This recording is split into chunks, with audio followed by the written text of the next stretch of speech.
Hervé Conant, directeur général adjoint en charge des opérations d'Expertise France. Expertise France a été créée en 2015 par l'intégration de 6 opérateurs de ministères. Et donc notre ADN à Expertise France, c'est le service public, c'est l'État. Notre rôle aujourd'hui est principalement de mobiliser de l'expertise publique au bénéfice de nos partenaires pour appuyer, accompagner la définition de leurs réformes. Mais aussi Expertise France est une agence de mise en œuvre de projets et nous avons, dans un certain nombre de pays et au Mali en particulier, nous avons un certain nombre de programmes que nous mettons en œuvre sur le terrain dans un rôle de maîtrise d'ouvrage.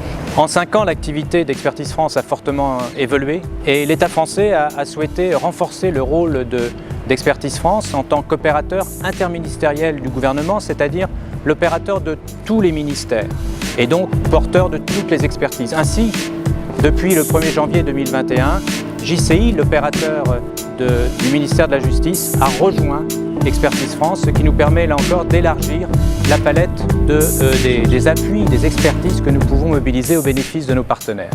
Par ailleurs, au 1er juillet 2021, nous allons rejoindre le groupe AFD, nous allons devenir la filiale de l'AFD porteur de l'expertise publique, aux côtés de l'AFD porteur du financement de l'aide publique au développement, de Proparco, filiale chargée d'appuyer le financement du secteur privé.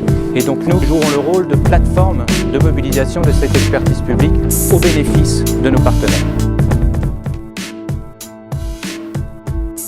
Au Mali, Expertise France travaille avec 2 principaux bailleurs de fonds, l'Agence française de développement, mais aussi l'Union européenne. Expertise France au Mali, c'est plus de 70 millions de portefeuilles de projets sur l'ensemble de ces activités et avec un certain nombre également de projets régionaux, en particulier sur des enjeux d'une part de sécurité, mais aussi sur des enjeux du changement climatique pour lequel le Mali fait partie prenante de ce grand ensemble de l'Afrique de l'Ouest et de la CEDEAO. Dans ce sens, nous allons également, dans la région Nord et dans la région Centre, mettre en place des unités de gestion de projet de manière à faire que nous ayons une approche beaucoup plus territoriale et faciliter une meilleure articulation entre les projets, une meilleure coordination entre les projets et toujours pour une meilleure efficacité au bénéfice de nos partenaires.